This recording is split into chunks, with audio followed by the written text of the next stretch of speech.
बिस्मिल्लाहिर्रहमानिर्रहीम। अस्सलाम वालेकुम डियर स्टूडेंट्स, मेरा नाम प्रोफेसर बिलाल वाजिद है और मैं कॉमर्स मेंटोर हूँ। आज की क्लास में जो हमने टर्म्स डिस्कस करनी है वो भी कंसाइनमेंट से रिलेटेड है, जिसमें कमीशन है, डेल क्रेडिट कमीशन है और ओवरराइडिंग कमीशन है। तो सबसे पहले तो हम ये समझते हैं कि ये कमीशन क्या होती है। तो स्टूडेंट्स, कमीशन एक किस्म का रेमुनरेशन है। रेमुनरेशन को उर्दू में कहते हैं मुआवजा। जब हम किसी के पास काम करते हैं, अपनी सर्विसेज देते हैं, तो हम फ्री में नहीं देते, हम उसके बदले कोई ना कोई मुआवजा लेते हैं। इस मुआवजे की, इस रेमुनरेशन की बहुत सारी टाइप्स होती हैं, जैसे वेजेस है, सैलरीज है, फी है। इसी तरह इसकी एक काइंड होती है कमीशन। कमीशन की क्या प्रॉपर्टीज होती हैं? कमीशन के अंदर एक रेट फिक्स कर दिया जाता है, इसकी अमाउंट फिक्स नहीं की जाती। मिसाल के तौर पर, जैसे मैं एक एजेंट को हायर करता हूं और उसे कहता हूं कि यार आप मेरा सामान बेचो, मैं आपको 5% कमीशन दूंगा। अब अगर वो 1 लाख रुपए का सामान बेचेगा तो उसको 5,000 कमीशन मिल जाएगा। अगर वो 2 लाख रुपए का सामान बेचेगा तो उसको 10,000 रुपए कमीशन मिल जाएगा।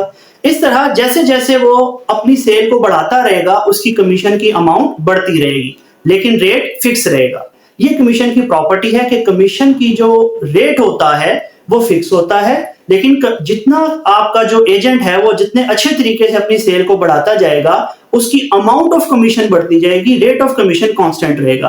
तो कंसाइनमेंट के अंदर जो कंसाइनर कंसाइनी को हायर करता है वो कमीशन बेसिस के ऊपर हायर करता है। किस बेसिस के ऊपर हायर करता है? कमीशन बेसिस के ऊपर हायर करता है। जब कंसाइनी कंसाइनर के सामान को सेल करता है तो उस सेल के ऊपर उसको कमीशन अदा किया जाता है। ठीक है। अब इस कमीशन की हमारी कंसाइनमेंट के अंदर 3 टाइप्स बयान की गई हैं। तो सबसे पहले तो कमीशन है, जिसे हम नॉर्मली कमीशन या ऑर्डिनरी कमीशन कहते हैं।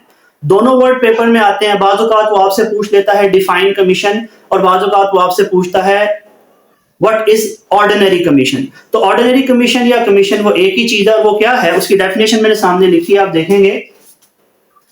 The remuneration paid by the consigner, ये वो मुआवजा है जो कंसाइनर अदा करता है टू द कंसाइनी, कंसाइनी को, for sale of goods consign to him, जो चीजें उसे हमने बेची हैं उसको बेचने पे कंसाइनर कंसाइनी को जो रेमुनरेशन अदा करता है वो क्या कहलाता है? कमीशन कहलाता है। सेकंड नंबर पे हमारे पास आती है डेल क्रेडिट कमीशन। ये बहुत इंपॉर्टेंट डेफिनेशन है स्टूडेंट्स, ये बहुत इंपॉर्टेंट डेफिनेशन है। और डेल क्रेडिट कमीशन का 2 नंबर के लिए डेफिनेशन भी पूछता है और पेपर में अक्सर इसका पॉइंट भी डालता है क्वेश्चन सॉल्व करते हुए।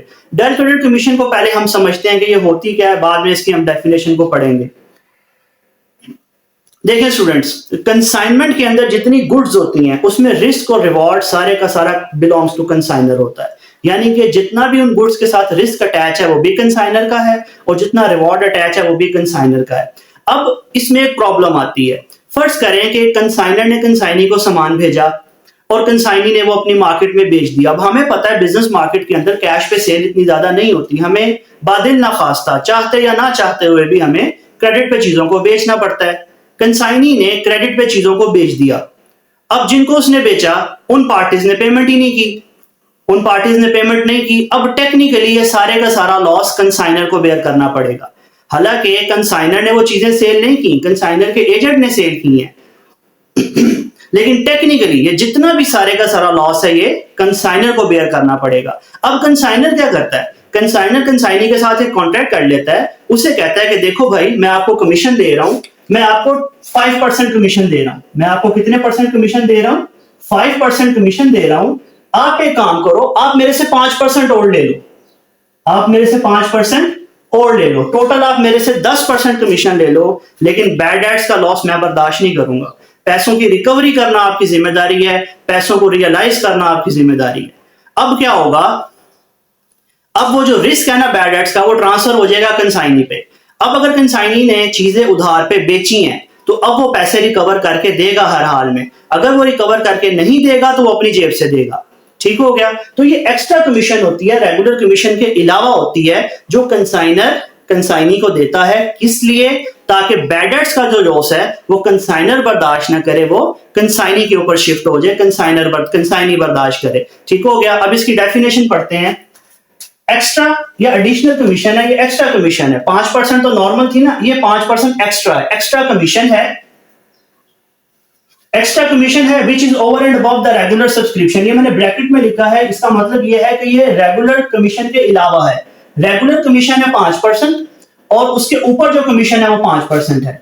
Paid to the paid by the consigner to the consignee, जो कंसाइनर कंसाइनी को पे करता है, किस लिए पे करता है? To avoid the risk of bad debts, to avoid the risk of bad debts, ताकि वो जो बैड डेट्स का रिस्क है ना वो कंसाइनर की बजाय शिफ्ट हो जाए कंसाइनी को। तो ये होती है डल क्रेडिट कमीशन। और थर्ड वन हमारे पास आती है ओवरराइडिंग कमीशन। ओवरराइडिंग कमीशन क्या होती है? ओवरराइडिंग कमीशन ये होती है कि जब किसी मैन्युफैक्चरर ने या जब किसी कंसाइनर ने कोई न्यू प्रोडक्ट मार्केट के अंदर लानी होती है, कोई न्यू प्रोडक्ट मार्केट में लानी होती है, तो वो कंसाइनी को एक्स्ट्रा कमीशन ऑफर करता है। वो कंसाइनी, अब कंसाइनी किसी एक शख्स के सामान तो नहीं बेच रहा ना, कंसाइनी तो हो सकता है उसने 10 लोगों से सामान लिया हो बेचने के लिए, तो कंसाइनर उसको ये लालच देता है कि जनाब आप दूसरों का सामान छोड़ें, आप मेरा सामान मार्केट में आगे करें, होलसेलर्स को मेरा सामान बेचें या रिटेलर्स को मेरा सामान बेचें, मैं आपको एक्स्ट्रा कमीशन दूंगा, ये मेरी प्रोडक्ट नहीं है मार्केट में, तो आप ऐसा करें मेरी प्रोडक्ट को बेचें, अगर दूसरे लोग आपको 5% दे रहे हैं तो मैं आपको 7% दूंगा। तो ये भी एक्स्ट्रा कमीशन होती है जो कंसाइनर कंसाइनी को पे करता है किसी न्यू प्रोडक्ट को इंट्रोड्यूस कराने के लिए, किसी न्यू प्रोडक्ट को मार्केट में लाने के लिए। तो इसकी डेफिनेशन देखते हैं। Extra commission paid by the consigner, ये भी एक्स्ट्रा कमीशन होती है जी, पेड बाय द कंसाइनर, जो कंसाइनर पे करता है टू द कंसाइनी,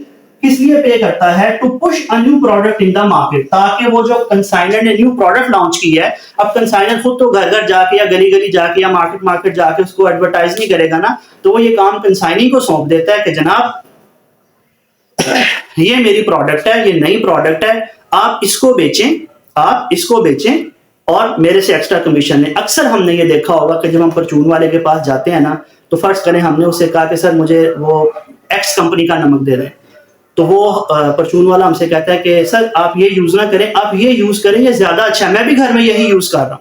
असल में वो उस कंपनी का नमक क्यों बेच रहा है? क्योंकि उसको उसके ऊपर एक्स्ट्रा कमीशन मिल रही है और उसको कंसाइनर ने कहा है कि सर आप ये बेचें, हम आपको इस पे ज्यादा पैसे छोड़ेंगे। फर्ज करें कि वो जो मैंने उससे प्रोडक्ट मांगी उस पे उसको 3 रुपए बचते थे, तो इस प्रोडक्ट पे उसको 5 रुपए बचेंगे। इसे कहते हैं ओवरराइडिंग कमीशन। तो ओवरराइडिंग कमीशन क्या होती है? किसी न्यू प्रोडक्ट को मार्केट में लाने के लिए जो एक्स्ट्रा लालच दिया जाता है, जो एक्स्ट्रा कमीशन दिया जाता है कंसाइनी को कंसाइनर की तरफ से, वो ओवरराइडिंग कमीशन कहलाता है। तो स्टूडेंट्स आज के लिए डन है, कि हमारी 3 डेफिनेशंस थी। आपको अगर तीनों में कोई भी प्रॉब्लम है तो आप मुझे व्हाट्सएप कर सकते हैं। मेरा व्हाट्सएप नंबर है 0321418263। इसके अलावा आप मुझे कमेंट्स में भी लिख सकते हैं, आपका कोई भी क्वेश्चन हो। अगर आपको ये लेक्चर समझ आया हो तो इसको शेयर करें, सब्सक्राइब करें, लाइक करें, मुझे अपनी दुआओं में याद रखें। अस्सलाम वालेकुम।